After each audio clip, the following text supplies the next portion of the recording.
Ahmad, mual bisa orang cicing di pemerintahan, mual bisa orang di kepolisian, mual bisa orang di TNI, boro-boro eta di organisasi jeung di partai sangkang kiai ge kiai deuleu Haji Jamal lintuh. Eta kan korenah cek santri mah eta. Lintuh berarti banyak makan. Tuh lamun loba dahar ya moal bisa Isra Mi'raj. Mantak anakan deui. Lain deui teh mah Isrona. Teh ilah para jamaah kaum muslimin wal muslimat rahimakumullah. Ternyata horeng loba nu mampu lamun di Garut baheula aya seorang PNS jadi wali. Takjub.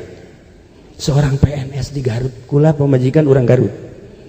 Nyaho aya seorang PNS diangkat jadi waliullah. Kok bisa gitu Kiai? Setelah dicek kanyahoan jadi walina kumaha? Setelah 1 tahun jasadna kuburanna dipindah beleger luar biasa. Senyit PNS. Lamun Gus Dur Raja jadi wali, tidak menutup kemungkinan Waka jadi wali mujbir. Wali mujbir. Wali ngawinkeun. Asal boga anak bae. Nah, iya. Begitu kula ngecek ke keluargana, kok masa hidupna kumaha sih seorang PNS bisa jadi hebat kieu? Ternyata Allahumma ya rafi'an darajat, Allahumma ya rafi'an darajat, Allah. Ya Allah ya Rabb, lain urang anu menghukumi masuk surga jeung neraka, Allah nu bogana hanya cerita. Allah nu bogana. Maka manusia yang paling hebat Kanjeng, urang penerusna paling istimewa kumaha? Setiap bertemu dengan seseorang ulah suuzon. Sebab naon? Aya percikan ilahi. Kesalahanna hanya dirina. Ketika orang kapanggih jeung pejabat, baju kebesaran dipake di jero dadana aya percikan ilahi jeung percikan Kanjeng. Masya Allah. Orang bisa pelukan sama-sama aya percikan. Adapun baju beda. Beda baju, beda langkah ke di akhirat nanti, beda tempat. Wallahu a'lam. Tuh saya maju seri bae. Ya, jelas mah aya percikan. Urang kapanggih jeung kiai apalagi nya nama sering zikir, sering baca Quran, sama-sama aya percikan ilahi, aya percikan Kanjeng Nabi. Ketika urang kapanggih jeung kafir sarua bae, mantak naon pelukan sama-sama hamba Allah, di jero dadana aya percikan ilahi cuman tidak terbuka. Nah, kapanggih urang jeung nini peluk nini kapanggih jeung jahe lebih erat tuh kahayang sia kan dasar bajingan. Kembali kumaha carana sangkan urang bisa Isra, kumaha carana sangkan urang bisa Mi'raj. Dalam artian Isra lempang ti peuting, hartina lempang ada satu yang dicari, hartina peuting adalah gelap. Ada satu yang dicari lantaran belum bersinar. Maka dengan Isra tidak akan wusul ilallah, kudu Mi'raj. Bertemulah Kanjeng Nabi dengan Allah, maka urang mi'rajkeun. Sok carana kumaha? Babari. Sebab di kolbu urang geus aya Allah, di kolbu urang geus aya Muhammad. Cuman tinggal nyingkapkeun ada beres. Nah, lamun urang ningali perjalanan-perjalanan para waliullah kabeh geus tersingkap. Syekh Maulana Mansuruddin bisa salengkah ka Banten. Lamun Syekh Syarif Hidayatullah di Cirebon ka Banten cuman perem doang, la ilaha illallahul jalilul akbar, blak datang ke Banten. Babacaanana sakitu tah, la ilaha illallahul jalilul akbar. Baca ku Haji Pendi, la ilaha illallahul jalilul akbar, sak ka sumur. Model heran yang babacana aja eta keneh. Akhir itu ai Syekh Syarif Hidayatullah datang ke Banten, Syekh Mansuruddin datang ke Banten, ai kunaon Haji Pendi ka sumur. Salah maca apa kumaha sih? Masya Allah. Salah nyingkapkeunana. Hareupna ji, hareupna nu disingkapkeun. Ulah tukang atuh kenal pota mah. Ya Allah ya Rabb. Nah singkapkeun hate urang ya Allah. Allah ngadamel ruh aya tempat nu mentak di ngaranan alam ruh. Setelah Allah ngadamel ruh ngadamel alam dunia. Saenggeusna Allah ngadamel alam dunia, ruh diturunkeun hiji-hiji setelah dikhitab ku Gusti Allah. Dihitab ku Gusti Allah. Naon tah kaula lain pangeran anjeun? Qalu bala syahidna. Sumuhun Gusti teh pangeran abdi. Roh wauh jeung Allah. Roh deket jeung Allah. Turunkeun hiji-hiji roh teh sesuai jeung tempatna ka jasad masing-masing. Melalui cai diturunkeun ka cai heula set baseuh roh. Ti cai diturunkeun ka lempung ka taneuh. Maka bobolokotlah roh. Setelah diturunkan ke tanah, diturunkanlah ke angin, membekulah roh. Setelah diturunkan ke angin, diturunkanlah ke sana, jadilah keras. Ialah dua ayat di awak kurang. Ayat jasad terbuat tina anasirul arba'ah, cai, tanah, angin, jeung sen. Di tengah-tengah awak kurang ayat ruh. Singkapkeun geura supaya orang bisa Isra Mi'raj manggihan Lailatul Qadar. Lailatul Qadri khairum min al Masya Allah. Geura ge lamun kukula dicaritakeun ya hiji-hiji bakal bisa haliber kabeh. Bisa hiber. Ieu cara-cara hiber teh kos kieu. Pokoknya polisi tidak perlu lagi mobil patroli, langsung asal perem sat sarua jeung ngaji pendi brus ka sumur. TNI teu kudu make mobil longkoron teng baja teu kudu tama sarua jeung Haji Jamal engke ge perem ka laut pae sial teh Haji Jamal batur titah ka laut. Batur hayang kawin ka laut teu beres sa kiai.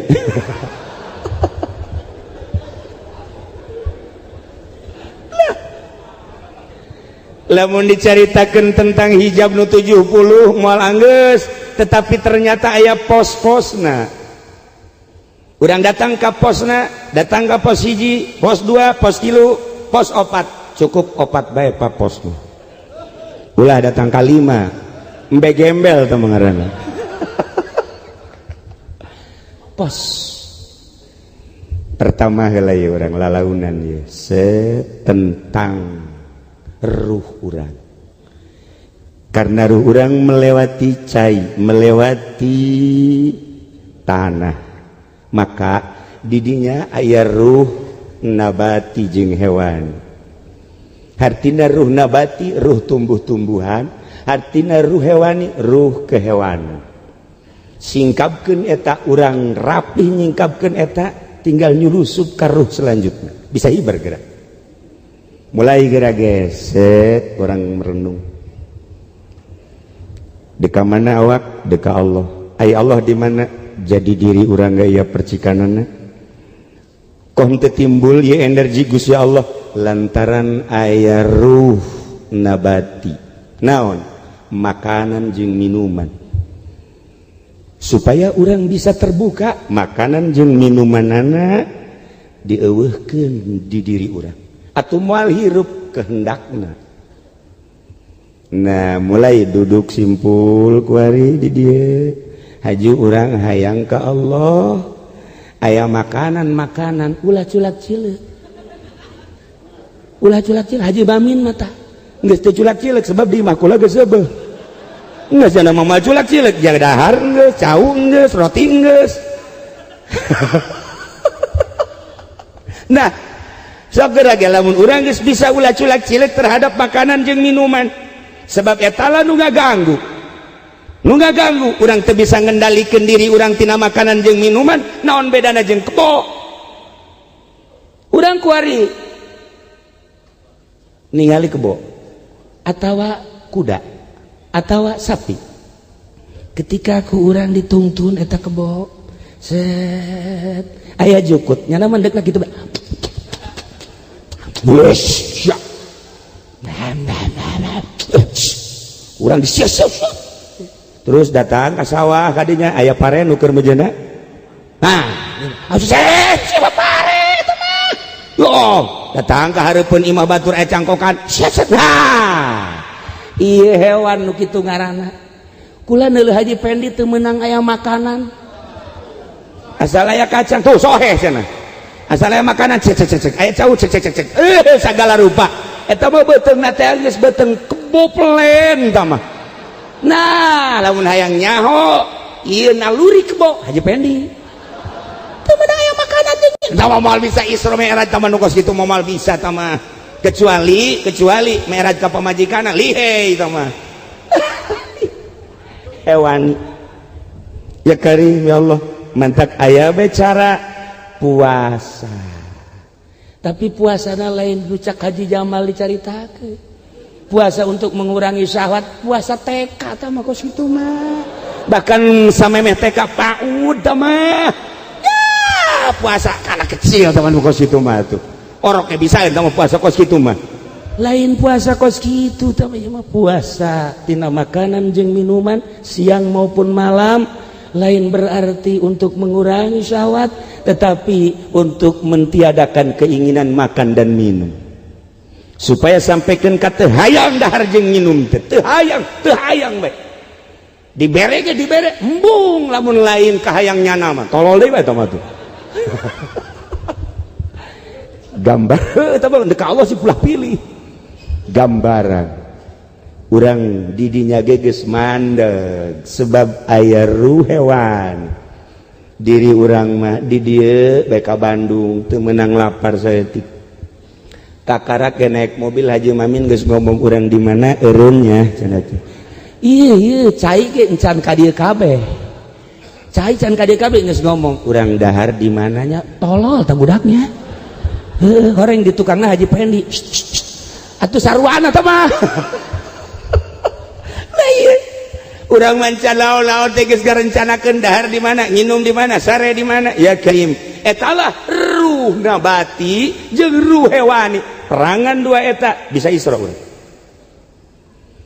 Kiai kok hese amat moal bisa urang cicing di pemerintahan moal bisa urang di kepolisian moal bisa urang di TNI boro-boro eta di organisasi jeung di partai sangkang kiai ge kiai deuleuh Haji Jamal lintuh eta kan korena cek santri mah eta lintuh berarti banyak makan tuh lamun loba dahar ya moal bisa Isra Mi'raj mantak anakan deui lain deui teh mah Isrona teh ilah para jamaah kaum muslimin wal muslimat rahimakumullah ternyata horeng loba nu mampu lamun di Garut baheula aya seorang PNS jadi wali takjub seorang PNS di Garut kula pemajikan orang Garut nyaho aya seorang PNS diangkat jadi waliullah kok bisa gitu Kiai setelah dicek kanyahoan jadi walina kumaha setelah 1 tahun jasadna kuburanna dipindah beleger luar biasa seut PNS lamun Gus Dur Raja jadi wali tidak menutup kemungkinan Waka jadi wali mujbir wali ngawinkeun asal boga anak bae nah iya begitu kula ngecek ke keluargana kok masa hidupna kumaha sih seorang PNS bisa jadi hebat kieu ternyata sapatuna boga hiji doang sepasang maksudnya bajuna boga 2 doang nu ieu diseuseuh nu ieu dipake ke nu ieu dipake nu ieu diseuseuh dan lain-lain sebagainya teu boga 3 teu boga 4 2 selama hirupna mengabdinya untuk negara itu pernah ngadahar duit selain daripada duit gaji ayat di sisi tigigirnya nama teu hayang diiming-iming ku bupati embung jang bupati bae kula mah cukup sakieu bae kunaon mana ieu dibere kesempatan ya embung bahkan naik jadi kepala dinas teh naon garana kepala dinas teh naon dasar aing bodoh teh nyaho tah tuh kayak setolol kan aing nyampur jeung nu bodoh jadi odob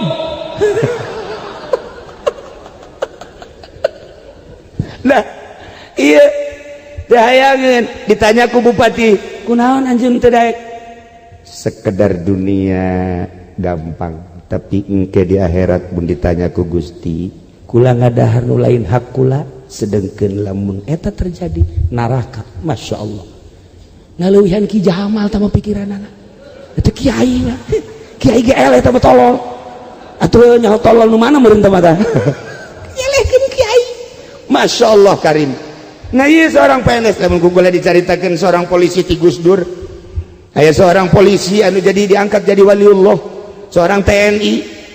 Masya Allah atuh Allah mendek angkat wali gampang nu mabok ternyata jadi wali tuh kamari kan kaula ka Maroko eta teh nyabakan negara 1000 wali nyaba deui ka Turki negara pinuh ku aulia-aulia Allah di Maroko. Masya Allah meringkak bulu ku nama ieu wali pohara jeung jelemana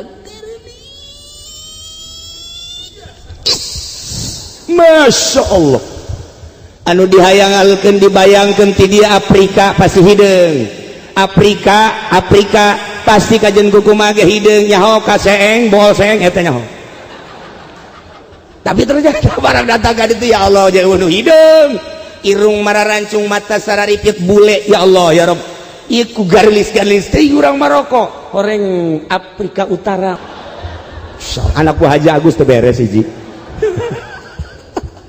tapi lain eta atuh gelis ke kos kita emang kumaha gitu begitu ditanya orang jajahan Prancis jadi nya nama ngisangna make tisu Haji Pendi nyobaan make tisu ngising cobaan set diambuan goblok ye atuh jalan memeranana tumbila tolol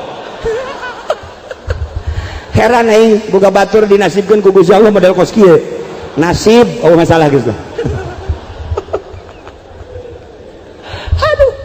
Nah terus kakonya ke Turki aya sahabat Abu Ayub nu kurang sok diceritakeun Kangjeng Nabi datang ke Madinah onta na kabeh urang Madinah hayang kadatangan Kangjeng hayang kacicingan ku Kangjeng instruksi ti Gusti Allah daripada perebut kumaha eureuna onta trek cicinglah di Abu Ayub. Setelah wafat Abu Ayub Kangjeng Nabi Abu Ayub berjuang ke Turki wafatlah di Turki kamari ziarah ka Abu Ayub tidinya ziarah ka konya aya saha di konya aya waliullah Rumi Jalaluddin Rumi. Masya Allah tah hebat Jalaluddin Rumi begitu datang ka ditu terharu kulaku musikna begitu datang musikna terus bae kan Jalaluddin Rumi make musik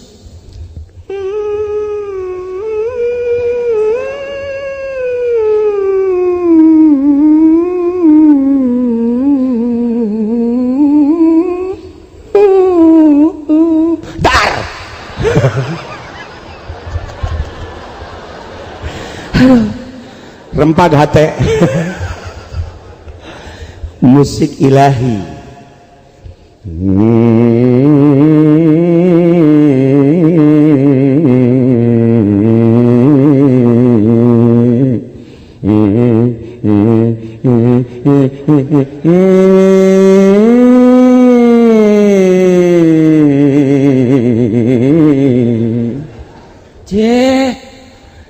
atau kul kan sok nyanyi di kamar sorangan dikendangan ku pamajikan tilok anggeus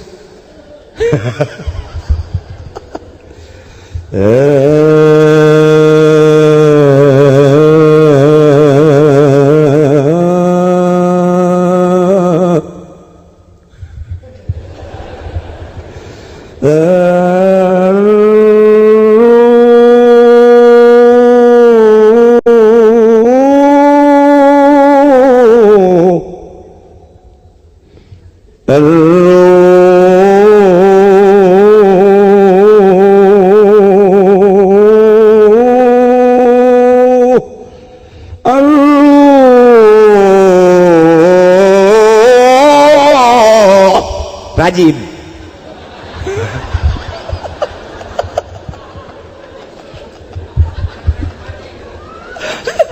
rajin gua mau warisi rajin gua mana ya nyanyian Rumi sebab waliullah. Aya nyanyian apa cerita ruh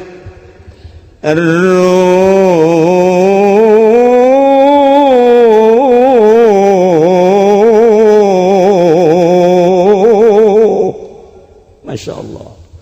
Oh, Masya Allah tuh aing besar.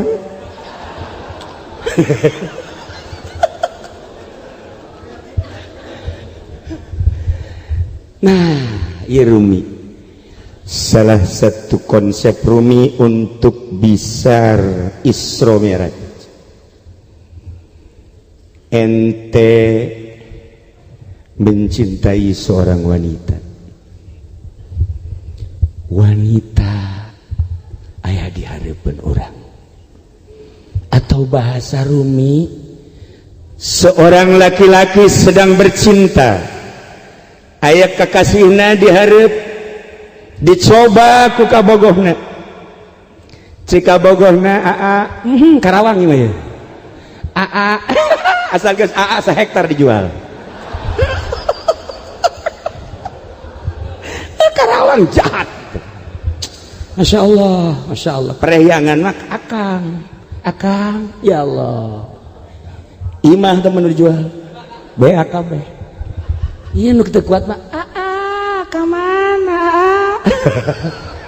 Ka dieu heula sakedeung. Aduh, Masya Allah rempag hate. Ka dieu. Damin. Ya Allah ya Rabb. Masya Allah, itu lamun orang Karawang geus gitu ya Karim. Permasa kadele bentasa karasa yang gigi rasa gigirin nang kada kasaluhureun adamin. Nah, ieu deuk Isra ya. Sia seserian goblok. Seorang lelaki dihareupeun ka bogohna. Nya cinta ka abdi sangat. Memandang abdi teh seperti kumaha? Seperti bintang di langit. Maksudnya sejuta bintang di langit satu yang bercahaya. Masya Allah. Bagus. Coba sampaikan di nu leuwih indah supaya hati tenang.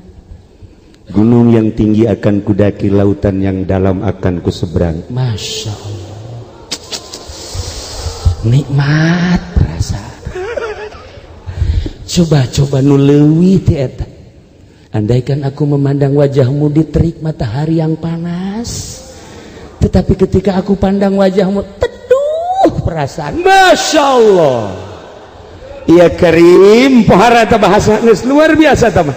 Nah, cek kabogona teh di tukang tuh aya awe geulis da coba di tukang. Di deuleu ku nyana. Dah, gombal sia. Gombal cek awena. Cenah sejuta bintang di langit, kakarak di bobodo bae ngalieu. Geus. Kuputuskan saat ini juga cintaku kepadamu. Wow, laki itu neng. Bebeakan amat sih. Itu masa sih kakarak ngomong ku ari geus ngalieu sayang mah. Sayang. Ente hampura. Tidak ada maaf bagimu. Ambo. Sekali ini saja maafkan diriku. Ya udah kalau gitu aku maafkan. Tetapi awas, jangan engkau lukai hatiku untuk kedua dan ketiga kali. Ya Allah ya Rabb. Ngobrol lah nyana. Eta si pambajik si alkabogohna ka imah heula.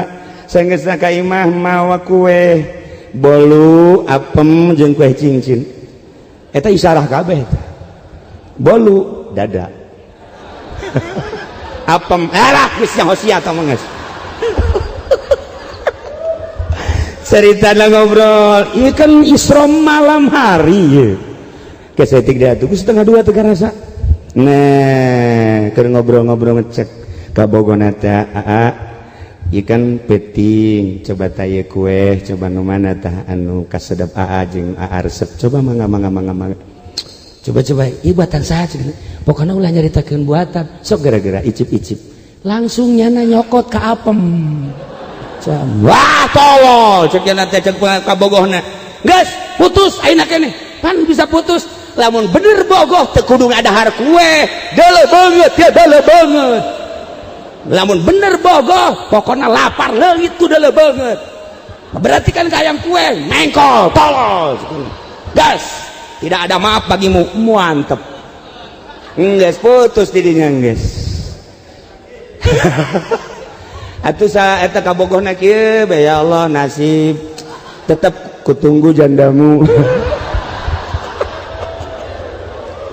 Nah sangkilang bari lalagaan bahasa Jalaluddin Rumi seorang kutubul aulia tetapi makna daripada bahasa Jalaluddin Rumi cacak-cacak kakabogoh urang ketika urang mengkol kabogoh bendu cacak-cacak kakabogoh urang nyokot kue di hadapan kabogoh bendu lantaran dianggap ke 100% cintana ka manehanana bisa mengkol ka sisi bisa mengkol ka gigir bisa mengkol ka makanan teu hayang cek eta awewe gas aing mah tah kakabogoh bae ge teu meunang di dua kakabogoh bae ge teu meunang di candu atuh komo ka Gusti Allah urang deuk ka Gusti Allah hate inget ka mobil cek Gusti Allah urang deuk ka Gusti Allah inget ka jabatan Pekosasi hayang jadi Kapolres inget ka bupati hayang jadi bupati Satulus inget kaki Jamal hayang nyandung punggal pengkol cacak-cacak kakabogoh teu meunang mengkol nu mantak eueuh hiji awe anu hayangan dicandung lantaran merasa digrogoti hatina ka Allah lamun geus nyandung silaka mun urang geus lempeng ka Allah aya makanan tidak aya minuman teu aing mah aya jahe nu ngajakan goreng teh hayang mun nu geulis insyaallah sia ki Jamal mah goblok can lempeng keneh bae lempeng gede hiji Allah diniatan ya Allah ya Rabb percikanmu yang ada di hati akan kubuktikan dengan cara akan kusingkapkan hijab-hijab ketika aku menginginkan makanan dan minuman itu hanya sementara selama diriku kuat badanku kuat insyaallah tidak akan terganggu di lain lagi ada hewani mungkin keinginan kepada wanita mungkin keinginan naik jabatan mungkin keinginan tenar mungkin keinginan mulia mungkin keinginan agung mungkin keinginan kaya dan berbagai keinginan-keinginan akan aku sikap ya Allah tidak ada yang kuinginkan hanya engkau ya Allah Isra orang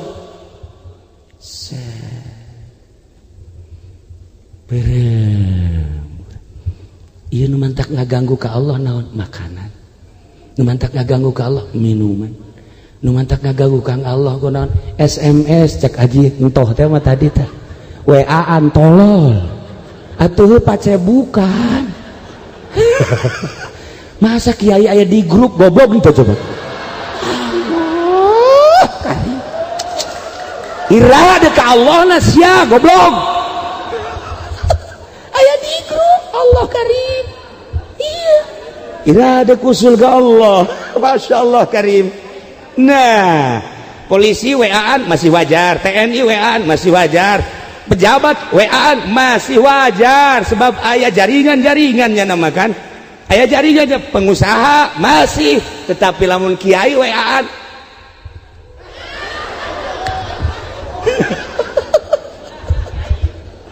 atuh iman mantak wani jalain kiai itu mah bajingan Masya Allah karim nah ikir cerita istimewa Rumi Masya Allah ngemantak ketika kami datang ke itu terharu dengan Rumi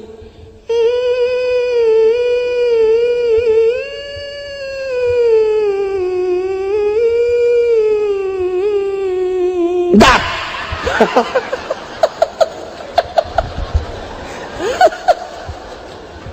aduh asana kudu kausada insani jantung ragam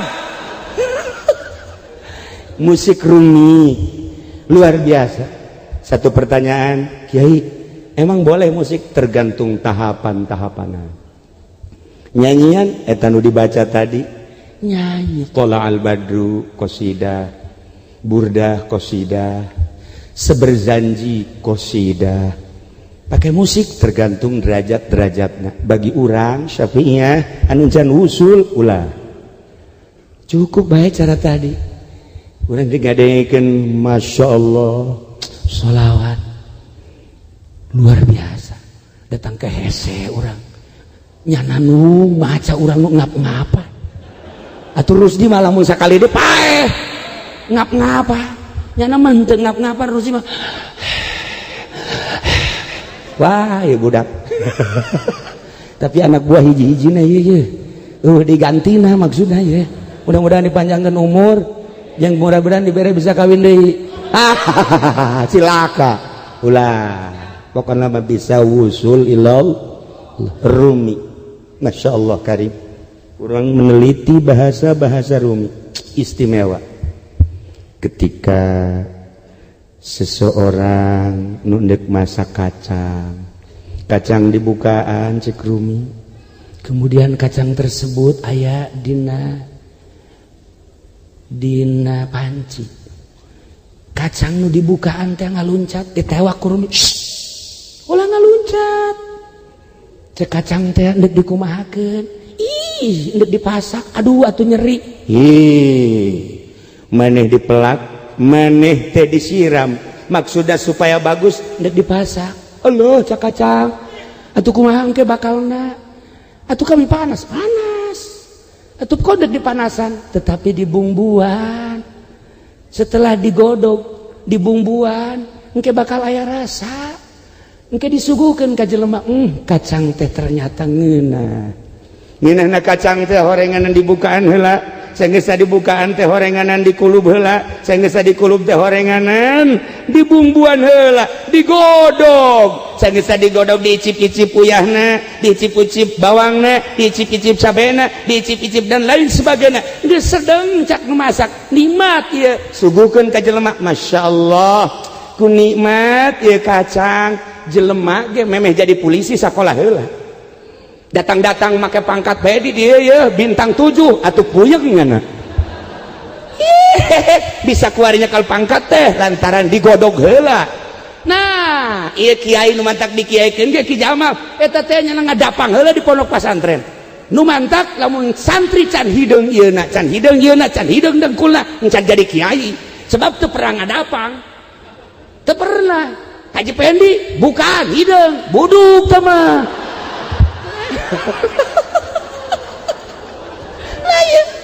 godog heula. masyaallah karim parenganan dek Isra jeung Mi'raj teh kudu digodog heula, ulah sambarangan main Isra jeung Mi'raj bae, datang heula ka kiai nu bisa nyingkapkeun, cing abdi hayang Isra mangga di mana pernah masantren encan masantren heula sok, naon nu diaji anu encan cukup kudu diaji heula, iya horeng bangga setelah ngaji syariat geus puguh sorobna nahuna dilagahna mantekna kakarak nyaritakeun tentang ilmu fikihna eta diawali ku ilmu tauhid, setelah selesai geus moal ka sisi kagigir digodog heula ku kiai thariqah, maka ngarasa panas nyerinya puasa eta ngaranna godogan, zikir eta ngaranna godogan, ulah sare atuh tipeting eta ngaranna godogan, atuh ieu mah molor bae hayang Isra goblok.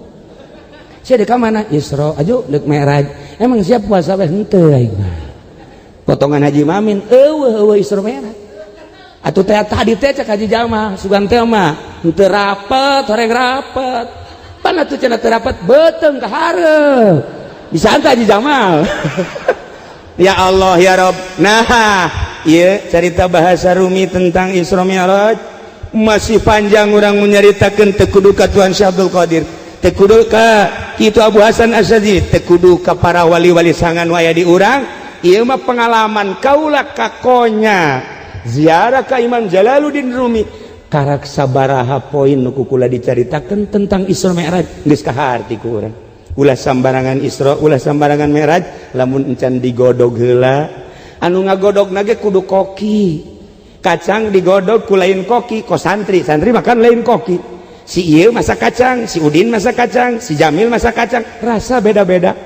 santri mah sakadaek bae ieu mah kok rasana kos kieu loba teuing uyah nu ieu tarasina supada kieu masyaallah pan ieu mah atuh aing mah asal empuk bae santri mah lain koki moal ngeunah tah kos kitu mah tuh ngan ai santri mah tuh lain ngeunah ieu wali kabeh pan santri mah penting mah dahar bae ngeunah mah hebatna santri mantas dahar aya nu mawa timbal dahar deui insyaallah eta si santri eta jelema nu geus wusul ilallah kos kitu eta lain ilallah ila timbal ya Allah ya Rabb. Nah ialah cerita tentang bahasa Imam Jalaluddin Rumi ieu masa kieu lantaran ternyata indah menyaritakeun urang bahasa-bahasa wali-wali Allah urang bisa tercengang terasa di diri urang loba kekurangan terasa diri urang leutik ketika urang nyaritakeun Imam Jalaluddin Rumi nu tarianana di Jakarta di Bandung di Surabaya Medan kuari keur menjadi dikembangkeun bari teu nyahona naon cilaka urang ku bahasanya ya Allah ya Rabb heueuh hore encan nyaritakeun tentang dosa nu kudu dimuhasabah aduh indah jasa Imam Jalaluddin Rumi hampir urang eueuna naonan jadi jelema teh ku bahasa Imam Jalal nah ieu mah ala kadar sakieu heula dina harti tabir nu aya di hati urang percikan nabi nu geus aya di kolbu percikan ilahi nu geus aya di kolbu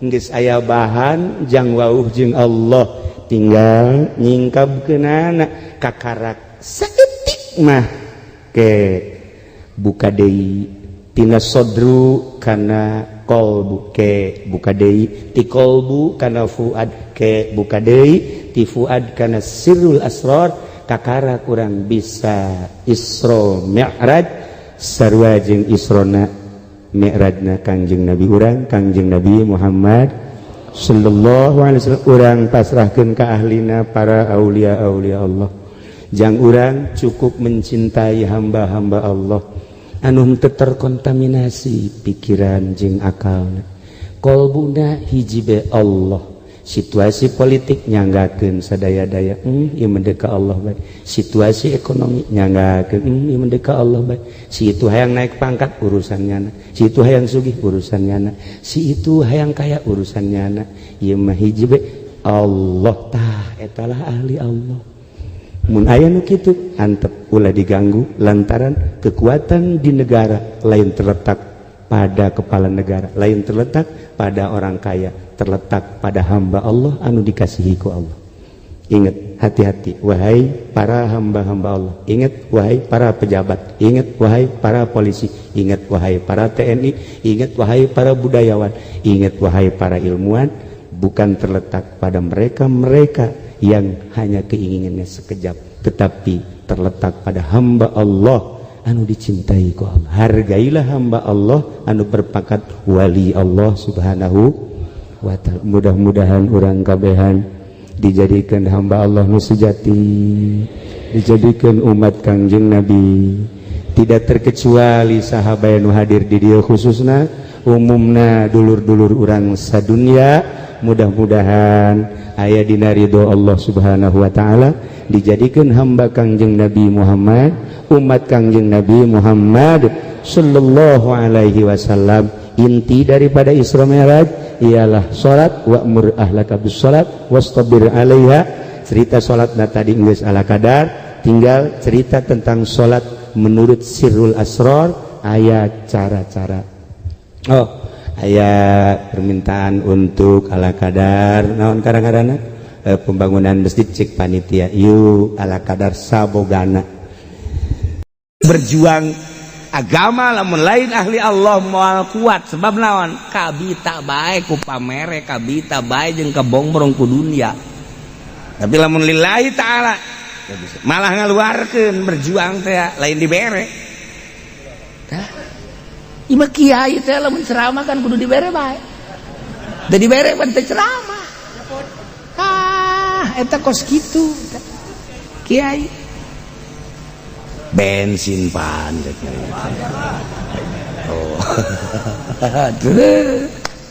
wajar jana mah ceramah nu teu ceramah yang dibere wae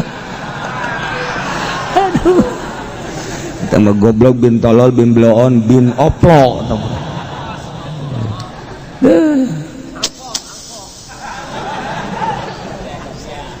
Ya munafik kita munafik lah kos gitu dah. Ngahili dah dalam alatan firu fil hari ulah. Eta keur baheula zaman Kang Jeung kebelah dina zaman sahabat zaman teh zaman urang ge ngaulah-ulah. Mentek lamun lain ahli Allah mal kuat sebab aya pandangan luar Allah. Mentek nu dihajarna ilmu tasawuf.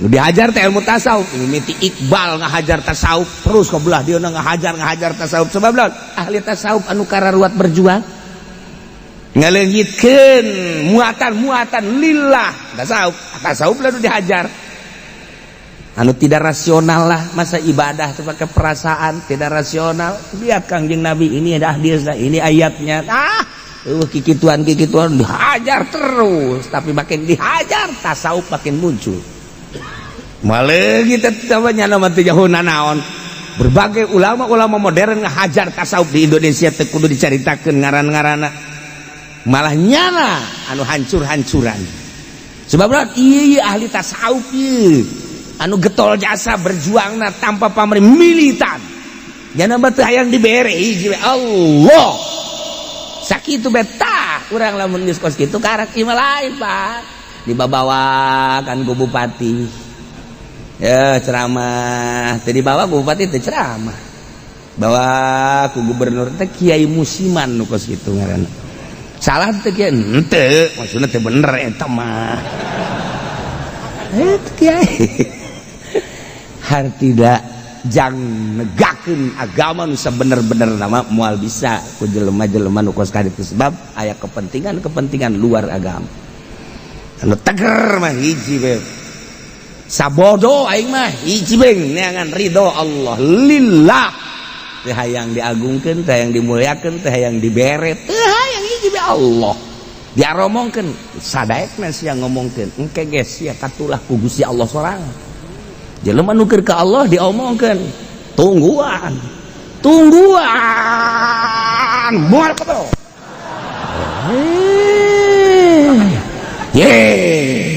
sia nu kituna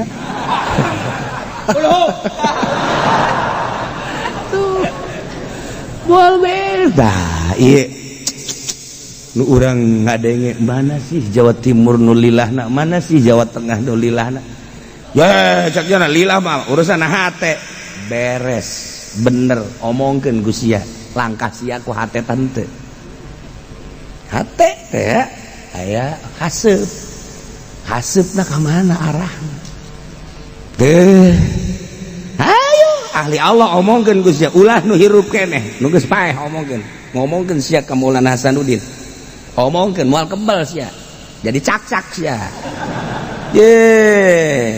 omongkeun sia ta Habib Lutfi ku sia omongkeun sia moal kebal sia urang ngomongkeun Gus Dur bae ngomongkeun Gus Dur ala lajur jelema kabeh asal ngomongkeun Gus Dur teu kebal tak beres nyanana mah biasa bae teu nyangun acan ahli Allah lamun diomongkeun awas man adzalli waliyan faqad adzantu bil harab jelema ngomongkeun wali aing sarua jeung ngalawan ka aing cak Allah tungguan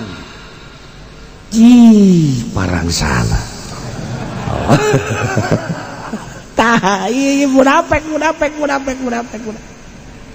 hiji nyengserikeun ka Kangjeng Nabi nyengserikeun ka rombongan mukminin anu berangkat perang beserta Kangjeng Nabi lantaran saat paila jeung musim gugur panas anu luar biasa nya nambah seserian nyengserikeun bunga ku ditinggalkeun anak munafik nomor kaduana loba jasa loba pisan para sahabat anu memperjuangkeun agama teh mere hartana segala rupana bentuk hewan, bentuk makanan, bentuk uang, emas, perak, masya Allah dibikin, dikerahkan jang jihad fisabilillah bi amwalihim wa anfusihim Justru munafik mah wa karihu ayujahidu bi amwalihim wa anfusihim fisabilillah. Ngomongna mukminin neruskeun ucapan Kangjeng. Tidak mau tahu paila atau panas kita berangkat. Pae syahid urang tinggal salengkah deui. Menuju Tabuk berarti menuju surga. Sahabat ngaromona geus kitu. Kadeleuna urang teh keur ngalengkah menuju Tabuk padahal menuju surga Firdaus. Sahabat teh ngomong kos kitu, dedelean urang lantaran urang masih di dunia berangkat teh lengkah-lengkah urang menuju Tabuk. Tetapi aslinya menuju surga.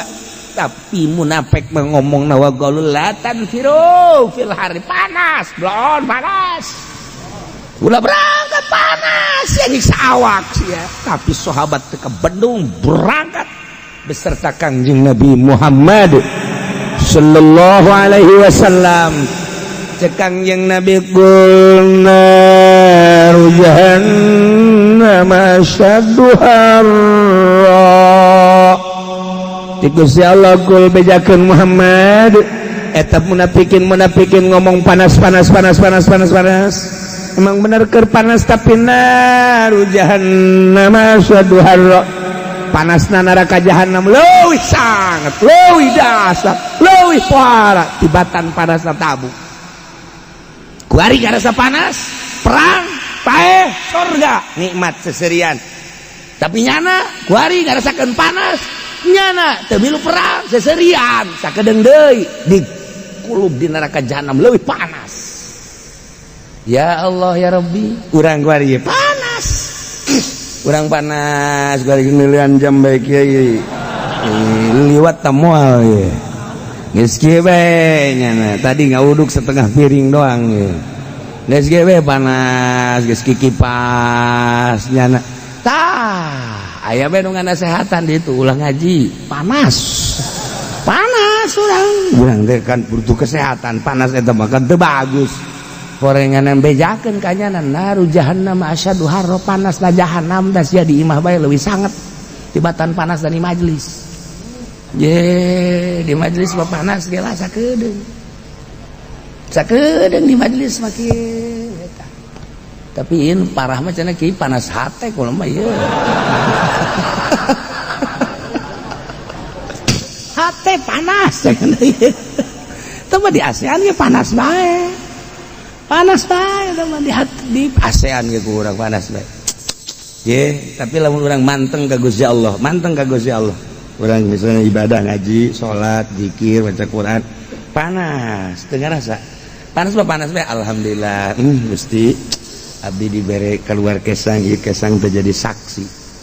Engke di akhirat teh cak kesang teh ya Allah ya Rabbi teu ridho abdi lamun jelema eta dikanarakakeun sebab nyana tengah peuting maca Quran kesangan abdi saksina.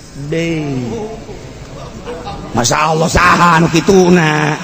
Masyaallah. Kos nyana bae. Boro-boro baca Quran kesangan putih make AC ge heuai bae kagara ge dibaca auzubillahi minasyaitonir rajim make AC atau make kipas geus ngeunaheun jasa kopi aya ngeunaheun geus tinggal husuna bae maca Quran ye bismillahirrahmanirrahim yasin Al-Quran Al-Quran lagi negara Zainal Sadaqallah iraha berjuangna iraha henteu kieu sia goblok awak ja Aisyah nonton TV mah berjam-jam kuat ja sia urusan dunia mah berjam-jam kuat ngobrol sia berjam-jam kuat main catur sia berjam-jam ge kuat sababaraha sia kuat coba ieu paksakeun maca Quran sia tolol goblok carekan awak urang bawakeun golok kieu katarangkeun ye ku aing dia lain maca Quran tungtungna mah nyarekan awak we lah tah karak mun bisa nyarekan awak hebat jelema mah eta gitu. Bismillahirrahmanirrahim qul a'udzu birabbin nas tereng geus anta mah tuh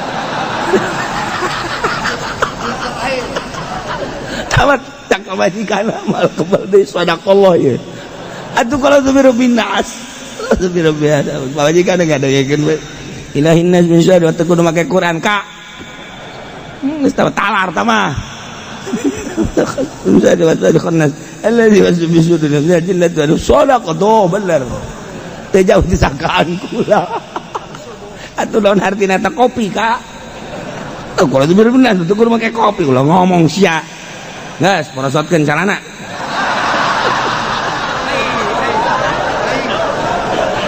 cak pamajikan paingan maksudna eta meureun aduh loba omong saya polisi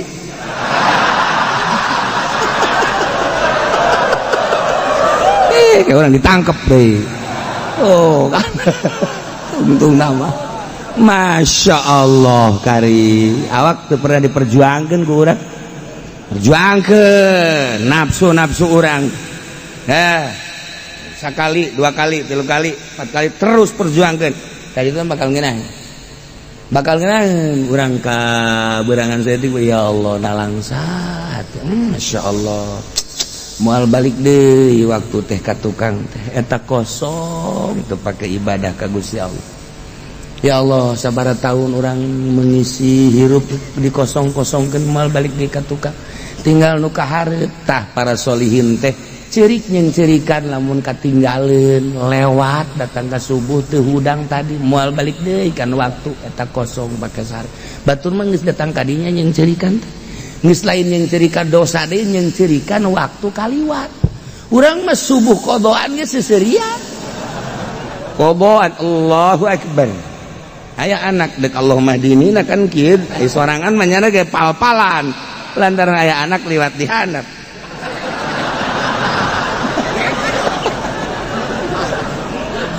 aduh anak dah ngintip deui ongkoh mah bapak kok sholatnya begini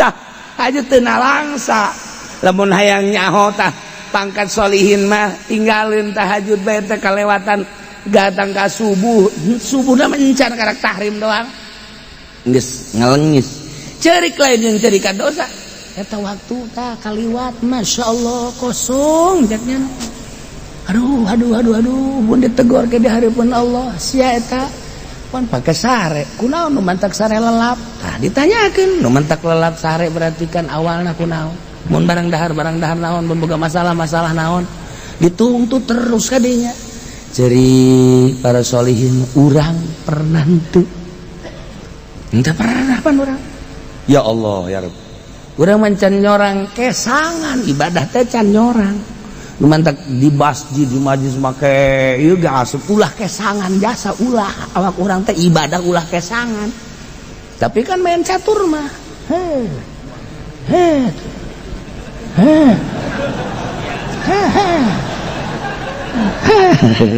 ngitung kesang teh ngitung teu gitu tapi ibadah maka karena Allah sholli sholatan kamilatan wa salaman taala ngaran-ngarannya ibadah kieu kesangan cek cenah sholli sholatan kamilatan wa salaman pindah keluar aya tiis cek cenah angin wa sholli sholatan kamilatan tah di dieu mah tiis sholli sholatan kamilatan di jero kesangan di luar katiisan dikira benerna tolol awak urang kudu dicarekan awak urang sia mah munafik berarti sia mah awak dibere umur lain pakai ka Gusti Allah dibere sehat lain pakai ka Gusti Allah jae ge munafik dukos kitu mah munafik dukos kitu farihal mukhallafuna bimaqadihim bunga seserian nya nama di tempatna teu daek berjuang bakarihu ayu jahidu embungeun nya nama berjuang da ieu keur carita zaman Kangjeng Nabi diajak perang embungeun ku ari mah urang bae ieu zaman urang teh bungah tah henteu mun diajak berjuang agama di zaman urang berjuang di zaman urang naon atuh ieu bae heulanan awak urang nu babari teu kudu make modal berjuangkeun salat 5 waktu berjamaah mun teu berjamaah aya naon awak teu daek berjamaah ieu teu daek berjamaah eueuh nu dianggap ku ari teh urang anu nganggap hebat urang tah eta geus salah nggak salah hebat menang tapi nggak rasa hebat bahaya ieu paling bahaya ge ngarasa hebat eueuh nu dikolotkeun ku aing eueuh nu dideuleuh ku aing geus aing mah kajeun mun parid bae sorangan tah eta geus bahaya tah kos kitu teh berjamaah syiar teh berjamaah teh syiar teu cenah aing mah make perjalanan wali belkok sia wali sia berjamaah mun teu berjamaah tanya awak sia sih kudu teu daek berjamaah masjid dampe imamna aya haju sakitu mah tegep tapi sia teu daek bah embung aing mah kaganggu urusan aing cek nya teh pan aing loba kegiatan tah eta nafsu nu kos kitu nafsu teh nu kos kitu teh deuk iraha teh sakedeung deui cabut umur selesai perjuangkeun urang berjuang teh syiar-syiar agama atau perjuangkan ku urang teh ayo di lembur urang teh mun urang geus teu daek berarti ieu urang kaasupan ku penyakit munafik masyaallah kan lumantak ulama kataji di pesantren Banjar teh lain naon di pesantren Banjar eta ku hebat ayah nyin pondok pesantren kemudian ieu masjid sekelilingna anak-anak incu waya salat ka masjid. Masya Allah tah di Banjar teh datang ka kuari istimewa na waya sholat ka masjid kabeh nu imam rawatibna hiji geus lamun kaburu atuh berjamaah teu kaburu tetep ka masjid sholat jam sabaraha tilok sholat di imah di masjid tah ngahirupkeun kos kitu tah hese jasa urang mah ieu pondok pesantren teh Pasalia di ditu pondok pesantren Pasalia geus masing-masing komo nu lain pondok pesantren mah di lembur nah salat bersama bae ka Allah di masjid ka Allah di ka Allah ngadalil soekeun habek teh sungutna ngadalilnya na di masjid ka Allah di dieu ka Allah besar wah bae ka Allah tah nah, iya biang munafik nu kos kieu ka masjid babtek boga anakna kan nanyakeun abah ka mana berjamaah saregep kan kadengena masyaallah engke kebal anak lagi nuturkeun banda wari mah anakna geus daekeun ka masjid sia ka masjid abah ge tilo dek ngomong naon coba abah na yeuh dek ngomong naon geus pareum teh dipareuman ku urang sorangan ieu aya titik-titik munafikan seutik di jero qalbu urang farihal mukhallafuna bimaqadihim khilaf Rasulillah wa karihu ayjahidu bi amwalihim wa anfusihim fisabilillah memeh ngajured memeh kholwah dideuleuh sehari-harina ieu teh kos tali tak encan kos tali teh diliwatkeun ka dieu ditalikeun ka dieu daekeun atuh mah berjamaah ge masih ngabageun keneh kos besi atuh kan kudu kos tali ditalikeun ka dieu dicanggereudkeun ka dieu daek oh karak di kholwah hari kamu ngabageun keneh bae mah besina ge ieu mah besi ulil absor ulil ese ya kari teh iyalah munafik ngomong latan biru berangkat berlari gol pejakeun Muhammad kepada munafik naru jahannam asyaddu harra neraka jahanam leuwih dahsyat panasna nah wari urang jangan nasihatan urang awak panas emang ngaji tapi jahanam lebih panas jangan nasihatan orang awak panas emang ge mere duit teh yang jariah tapi neraka jahanam lebih panas oh cak pa awewe awak dicandung teh panas emang ge tapi jahanam lebih panas tak kudu cara pemajikan ayah teh abajal tadi asana ieu mah baralik di tawaran kabehan kaji tadi ngaji kadenge kiai aya pemajikan ayah menawarannya besi ka jadi kawin deui ulah ge nuturkeun bae lah pokona mah kasurahan kiai tadi neng Ridho balik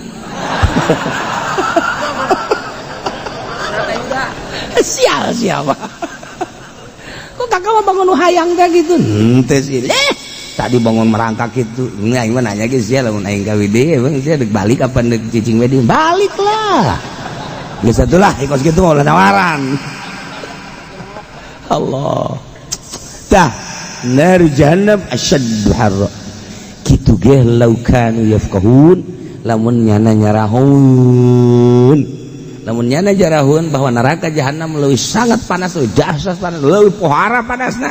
Mata kalau moal katinggalkeun, moal ditinggalkeun, moal ninggalkeun mana pasti berangkat. Pasti berangkat. Lamun nyahoeun neraka jahanam leuwih dahsyat panasna pasti berangkat. Kos kuari bae urang. Lamun nyahoeun bahwa neraka jahanam teh jang meuleum nu kredit, jang moal ngredit urang. Mun nyaho urang bahwa neraka jahanam leuwih dahsyat, jang moal nyokot duit bang. Moal kajeun kumaha ge bang, tah bunga-bunga lain bang. Nah, lamun nyahoeun bahwa ngabohong eta jahanam, jang moal ngabohong. Mun nyahoeun nipu teh jahanam panas, atuh jang moal ngabohong. Kulantaran teh nyaho pajar teh teu panas, atuh dilakukeun. Mulai ti ayeuna nasehatan awak urang, nasehatan awak urang, masya Allah. Eueuh anu bisa nganasehatan polisi, moal bisa dinasehatan ku kiai, mani nganasehatan sorangan. Abri moal bisa dinasehatan ku kiai ku mani nganasehatan sorangan. Janya nama ceuli na ge geus lain ceuli pengajian. Jana mah geus ceuli trit. Siap dan. Ku kiai mah teh kiai ieu loba omong bawel. Kajen tapi nasihatan ku sorangan teu bisa dinasihatan ku janyana ge loba nu salat, loba nu iman. Nah, DPR geus teu bisa dinasihatan ku kiai. Geus kiai mah anggap bae eta mah. Anggap bae eta mah nu edan. Sia bae nganasihatan sorangan lamun geus ka kiai nganggap nu edan, basalah geus kiai anggap sia jelema gila, jelema edan, tapi nasihatan awak sia. Sakedeung deui sia bakal modar sarua bae. Paeh ka neraka. Bupati geus teu bisa dinasehatan, pejabat teu bisa dinasehatan ku kiai, lantaran kiaina diberean bae dah dia mah. Mau juga atuh ya ngasehatan, dia dikasih uang mah gua. Kagak dikasih uang mah ya kagak, geus teu narima kana nasehatna lantaran nyana merean bae. Geus lalagaan, akhirnya teu didengekeun kajen geus, tapi nasehatan awak sorangan ku sia-sia bakal modar sarua bae. Tah lamun urang geus bisa nganasehatan sorangan geus teu perlu kiai. Ieu bekuari urang ngasehatan ieu mah lalagaan ieu. Ini ngaji teh keur lalagaan ieu mah, anggap hiburan topeng lah. Anggap topeng lah monyetan doang. Monyetna dihandap.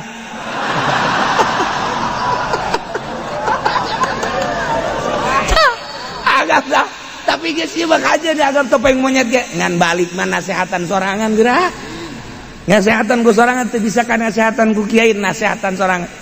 Kiai lamun geus bisa nganasehatan sorangan bakal hebat geura. Sebab kiai loba hasud jasa, loba jasa kiai mah nu hasud anu nasehatan awak sorangan. Sebab kiai mah geus teu bisa dinasehatan ku kiai deui. Ngadengekeun menjejak aing teh bagus kiai tah. Dengekeun ye mana bisa ngomong doang. Ngomong deui.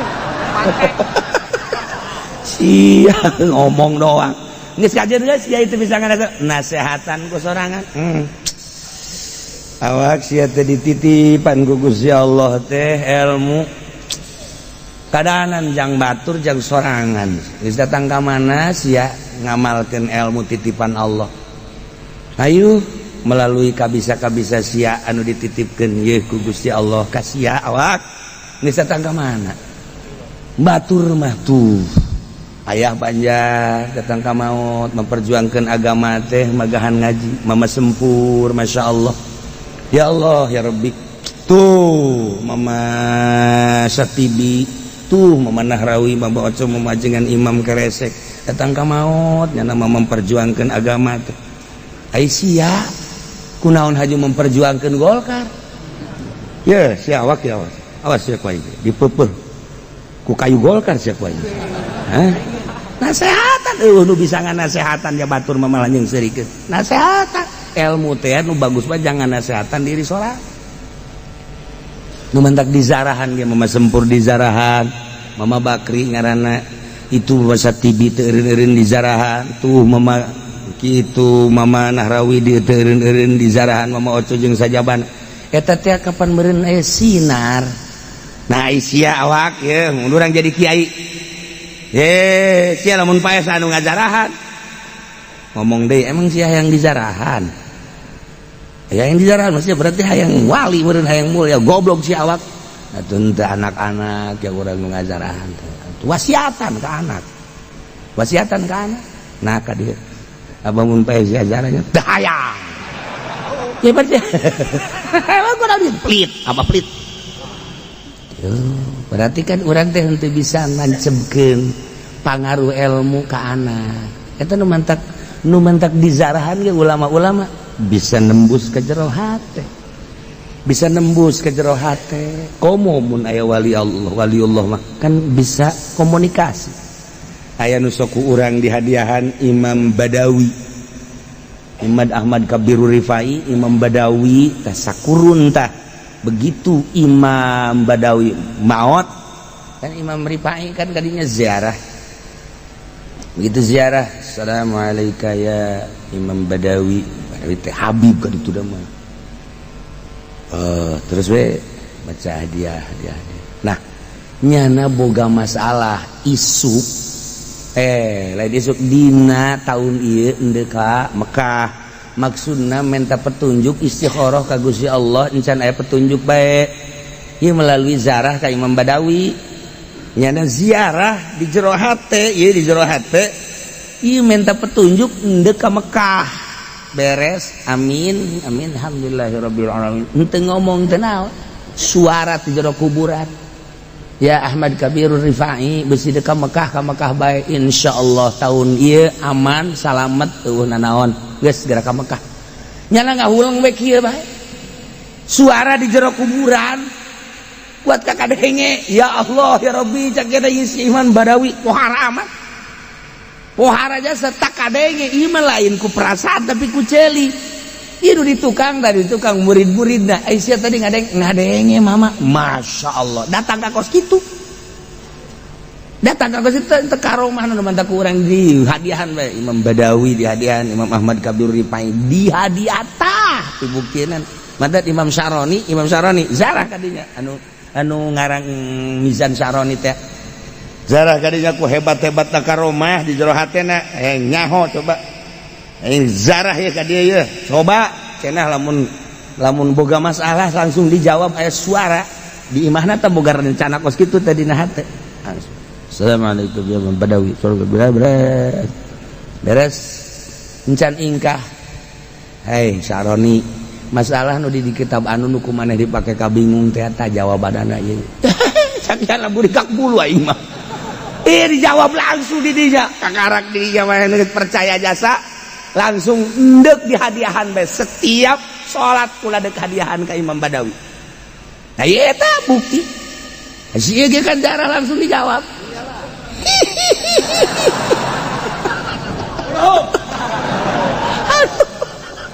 Eta mah dunia luar teh nu ngajawabna teh gaib luar teh mah. Masya Allah, tah Imam Badawi lain lalagaan kunaon eta? Aya nu nanyakeun tah Imam babaturan Imam Syaroni aya mah hayang nanyakeun ieu asal boga masalah deuk nanya kok dijawab langsung deuk nanyakeun boga amal naon jeung boga wiridan naon keur basa hirupna aing mah deuk eta mah ditanyakeun ziarahnya salam Tontowi Imam Tontowi ulah nanyakeun kos kitu babacaan masarua baik Quran nasarua hadis nasarua zikir nasarua salawat nasarua ikhlaskeun langsung dijawab ikhlaskeun ka Allah ulah aya muatan-muatan naon dibejakeun ku jana siapa maca salawat pan hayang anu siapa zikir pan hayang anu cekna geus boro-boro Gusti Allah waliullah ge nyaho urang mun nyarita kos kitu jeung papada urang mah percaya sebab ahli sunnah wal jamaah. Urang mah cinta ka Kangjeng, cinta ka sahabat, cinta ka para aulia Allah, percaya ya aya kitabna mun ditajakeun kitabna aya. Tapi kan urang lamun nyaritakeun ka bangsa modernis, ka bangsa Wahabi, ka bangsa Muhammadiyah, Persib. Ya mau teu percayaan kos kitu teh. Teu percayaan kajeun. Urang ulah cangcaya nyana teu percaya, ieu mah urusan kepercayaan. Engke sakedeung deui paeh. Tara kabuka. Sebab naon? Sebab nyana teu merasakeun lamun nyana dibere rasa mah ku Gusti Allah kan ahli-ahli Allah teh eta ibadat teh lain sakadar dibere perasaan anu indah. Anu hese dicaritakeunana sebab tama perasaan. Tuh kos jelema kawin kanu jore. Nyanana kasep, sugih, beunghar tapi kawinna kanu jore. Urang kan dada tanya. Masya Allah dia potongan siapa kanu gelis dia tuh loba kanu cuma mau kana kok iya kanu jore rupane orang pira rasane bong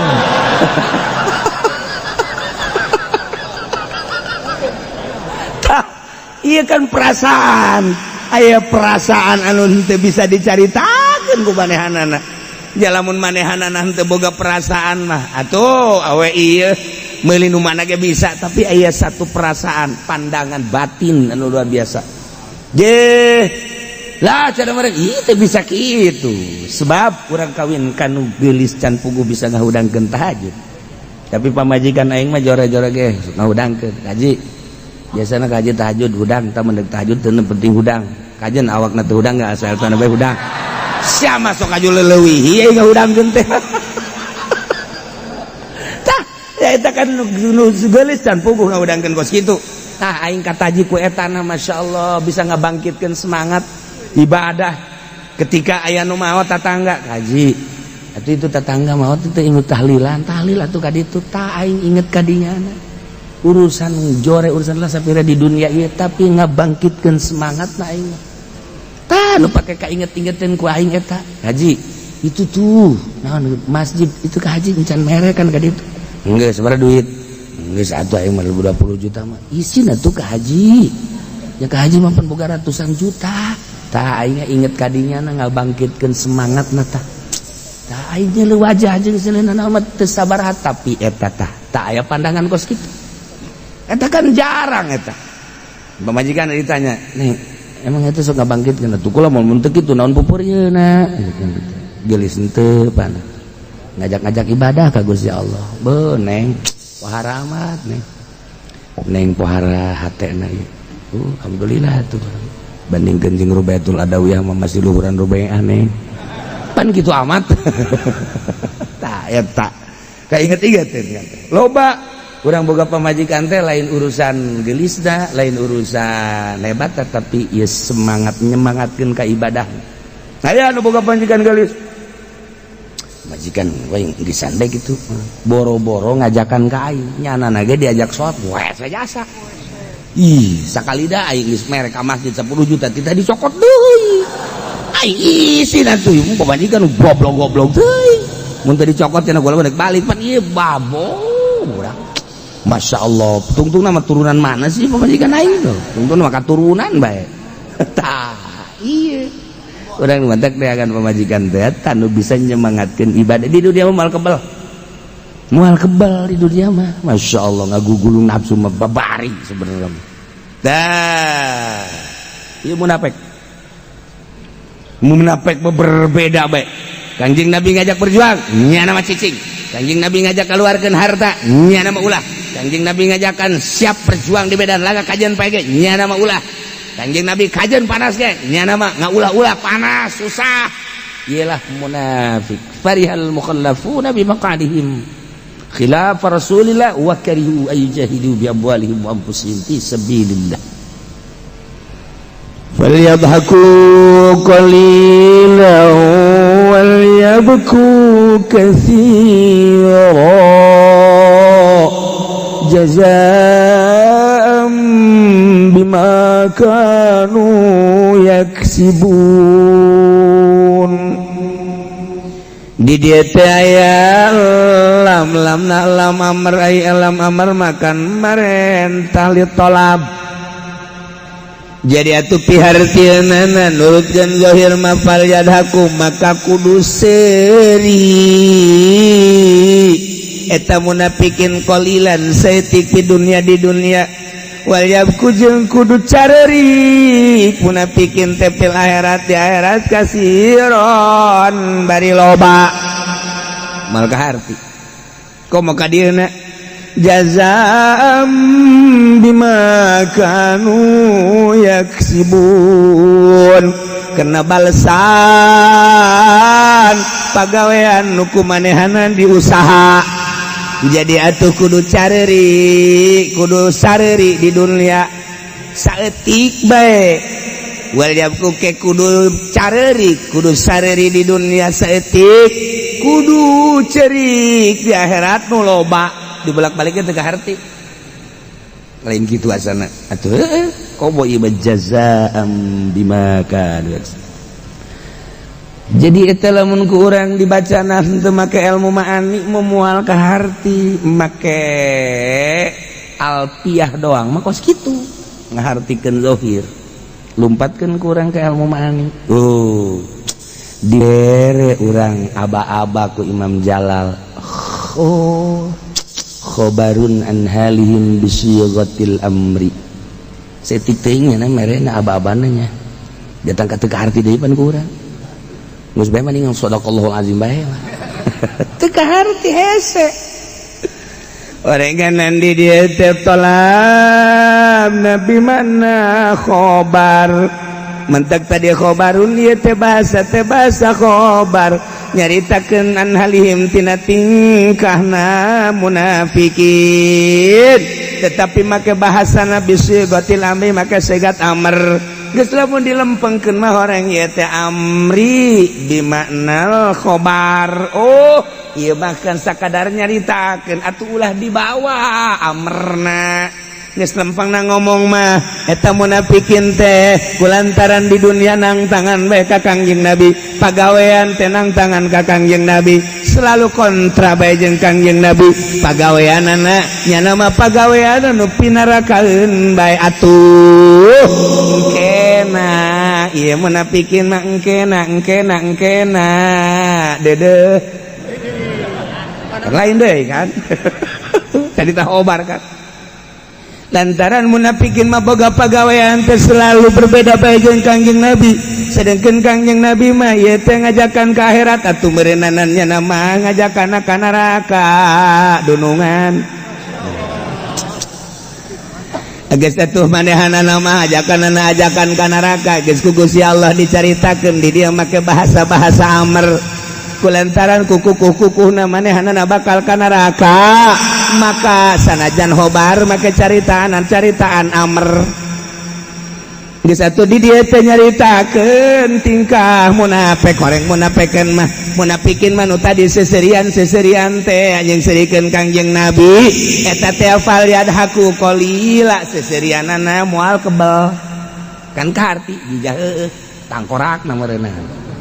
Hese ieu teh ngahartikeun ieu teh hese. Ieu nya bener nya salah. Jieu teh bener nya bener salah mah ulah teruskeun tuh kiai balik siana. Tah ieu hese ngaji teh kos kieu tah mantep kudu ngaji ilmu ma'ani. Jang paranti nu kos karar ieu tah mantep santri. Sia pondok sabar tahun? 15. Angel amat. Hese ngaji teh hese. Mun ngaji babari mah atuh kotok dia bisa magahan lagi, embe bisa magahan lagi, kebo bisa magahan lagi. Kulantaran ngaji hese, atuh kieu aja kebo mah, atuh sia kos kebo maksudnya. Hese. Sia teh ngomong dua aing teh goblok. Itu sia teh kos embe berarti. Nu teu pinter teh embe. Nu teu pinter mah embe. Nu pinter mah jelema. Jadi lamun teu pinter embe. Hadena kudu teu pinter embe sia. Siambe. Tah, pas kitu batak. Emang kadeuleuna jelema kuali mah kan, ieu jelema. Ieu mah setengah jelema. Ieu mah embe. Ieu mah monyet. Pan ka dieu cenah kiai, ya jodoain deui. Dah. Ulah dari parihal mukhallafuna bubungannya nama seserian atuh dijelaskeun di dieu. Ieu teh seserian teh falyabhaku qalila. Nyaritakeun nu tadi berarti ieu tingkah munafik teh seri-ba moal kebal.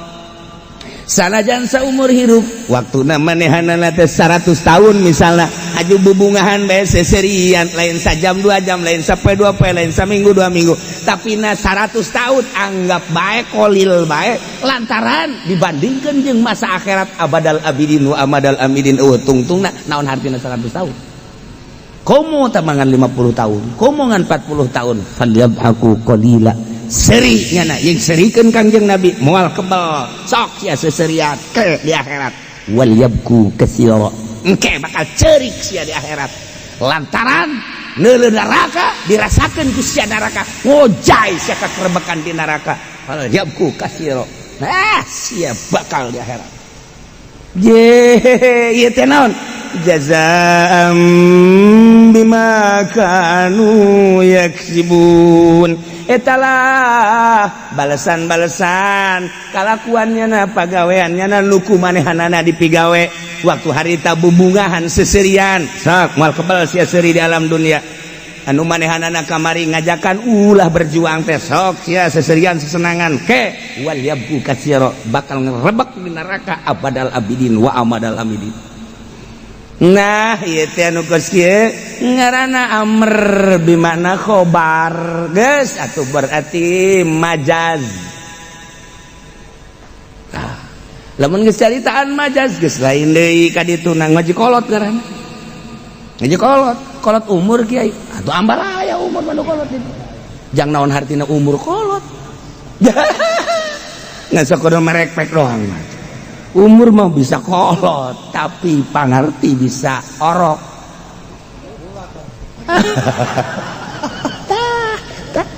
Iya betul kudu kolot teu kudu ngora. Budak keneh tapi hebat kolot berarti pemikiran anak. Mentek dina ilmu tarekat teh lain deuleu kolot jeung budakna. Deuleu kakolotan pemikiran jeung kesiapan anak. Ieu budak keneh tapi hebat Imam Syafi'i mah norekatna ti masih kene umur 6 tahun. Imam Ghazali norekat anu awal nama umur 12 tahun. Ya Allah ya Rabb. Imam Sya'roni norekatna ti umur 18 tahun. Budak kene. Gus Dur budak kene. Habib Lutfi gamimitian ada tuh kapan ti umur 12 tahun. Iya tuh lain kolot ye cenah ulah wakan norekat urang mah utama pakaian kolot ke geus umur 60 tahun modar sia lain urusan kolot jeung budakna kolot pemikiranna kolot ge pemikiranna budak mah malah nu mere torekat ka jeung kumaha budak tapi pemikiranna kolot jeung dewasa bakal cenah can ngaji cenah lain urusan ngaji luar ngaji mah ieu mah luar sebenarnya Imam Sya'roni emang kumaha gitu. Imam Sya'roni teh geus jago ngajina geus hebat luar biasa kemudian kabelah dieuna manehanana merenung hayang nikmat ibadah. Gancang caritana mah kapanggih bae lah jeung hiji guru. Kali kapanggih jeung hiji guru panti tadi jual kitab kabeh. Hah? Cik Sya'roni jual. Nyana ngahuleng bepan ieu kitab paranti magahan ngaji mun eueuh kitab deuk kumaha paranti mutolaah mun eueuh kitab kumaha ngahuleng nyana titah dijual kabeh waduh siap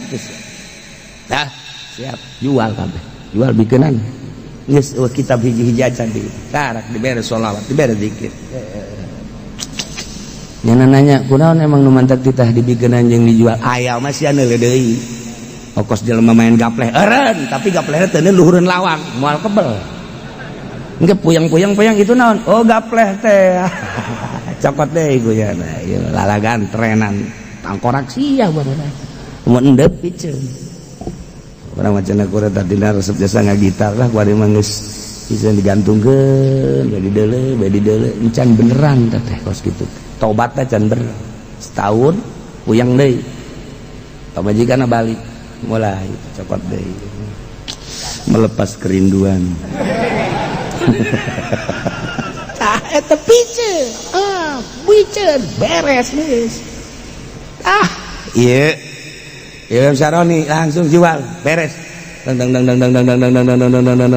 kesimpulan nama jadi bejara tah rasa ya Allah ya Rabb teu hayang nyana ngomong sorangan eueuh naonan horenganan eta mah kitab nu ku aing dibaca eueuh naonan ketika geus dibere rasa ku Gusti Allah atuh diberean ilmu ku Gusti Allah neuk naon anu dibutuhkeun bahkan bisa nyieun kitab nu kamari kitab dibutuhkeun teu butuh kuari baca bisa nyieun kitab ai eta Imam Bajuri kalakuan nyieun kitabna emang kumaha gitu nu kurang dibaca sarah takrib teh ya Allah dongengna emang kumaha tadina geus jago ngajina itah ngarang ku guruna tetapi ulah make metode nu naringi aing teu kaarti kaya kumaha ulah make eta maka eta mah sia moal mangpaat Make kehebatan akal sia otak sia, make grammar, make dahu, make maani, make bayan. Moal aya nu maca kitab sia. Atuh kudu kumaha guru? Karang ku sia ulah make ilmu eta. Langsung ke harti ke jana. Bere atuh abdi ilmu. Zikir. Bere. Tinggalkeun ilmu eta. Tinggal. Teng teng teng teng teng. Datanglah ka rasa. Masya Allah. Leungit kabeh ilmu nu ieu. Datanglah ilmu laduni dikarang. Maksud ngarang kos kitu kene ngan beda. Keur ieu mah make aturan-aturan eta melalui metode zahir, kuari mah make nang ti Allah akur kamangpaatanna tepi ka kiamat bakal. Fathul Muin datang ke kiamat, Bajuri datang ke kiamat, berbagai kitab. Nah, Syekh Nawawi datang ke kiamat. Kuari coba tak karangan-karangan ti Misra ambalaya kitab. Hayang kurang maca teh hayang. Paling sekali doang. Dah, geus balangkeun. Kunaon? Beda kolbu. Beda tah. Aya kos kituan ilmu Allah mah. Lain deui teh Bajuri geus dongeng teh kon. Di luar eta. Nah, Imam Syaroni kos kitu. Ini kitab jana Mizan Kubro. Emang keur ieu ge neuk, tetapi keur ieu mah make metode kuari mah lain nang Allah langsung. Beda. Kos karar itulah geus datang ka dinya tah karak jadi jelemah ngaranna. Sebab naon geus teu hayang Imam Syafi'i ngarang Al-Um 4 jelemana. Ieu Syafi'i nu mana nu asli? Coba 4 itu hiji kitab dikarang ku 4-an nyana keneh. Teu kaharti atuh moal kaharti urang mah beuki peda keneh. Dahar rambut jeung peda marah pan urang. Pamajikan ieu. Peda, kau mana peda? Selain mikiran kita, orang peda. Orang balik ngaji, lamun mikiran ngaji mah, geus teu kudu nanyakeun ka pamajikan. Katurup saji aya dahar, marah. Teu ngaranna bloon. Ulah, tah geus we urang aya ambil dahar. Diajar tah urang kos kitu tah. Eueuh bae geus cicing, aya. Keke pamajikan, Kak, mun kuali telok nanyakeun ngamalkeun ilmu lah kuali. Waduh, jago majikanna mantep nih ya, beda kayak majikan ge beda ka urang. Urang teu marah, urang teu naon saaya-aya. Beda bakal sikap pamajikan ka urang. Deudeuh jeung nyaahna bakal sebab naon? Ieu kan hahalang urang tah nu nyieun nyana curiga ka urang. Nu nyieun nyana henteu sono ka urang. Ieu hahalang. Lamun urangna eueuhna naonan bener-bener ka Allah, nyana ge sonoeun ka urang. Nuturkeun ka urang. Nu tadina mah urang minta dipencetan ge kanyana hese. Kuari mah nyana mencetan sorangan ka urang teh, ngalangket teh. Tadina mah urang hayang ge hese kuari mah diporosotkeun. Paling ge cenah sing ada polisi kan.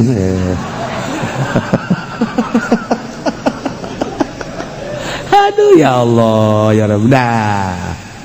Ieu ya falyadhaku qalila wal yabku katsira jazaa'an bima kanu yaksibun. Seperti etalah munafik. Mudah-mudahan orang kabehan dijauhkeun tina penyakit munafik supaya orang tambah-tambah takwa ka Gusti Allah, dimere mantep ibadah ka Gusti Allah, jauhkeun penyakit-penyakit batin. Al-Fatihah. Bismillahirrahmanirrahim. Iya kan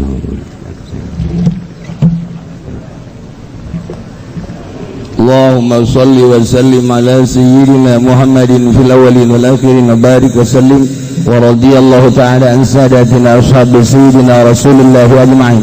Ya Allah ya Rabbal alamin, Allahumma hdina siratal mustaqim, Allahumma hdina siratal mustaqim, Allahumma hdina siratal mustaqim, siratal ladzina an'amta 'alaihim minan nabiyyin was-siddiqin wasyuhada'i was-salihin wa hasuna ulaika rafiqa. Dzalikal fadlu minallahi wa kafa billahi alima. Wa salli wa sallim ala jami'il anbiya'i wal mursalin.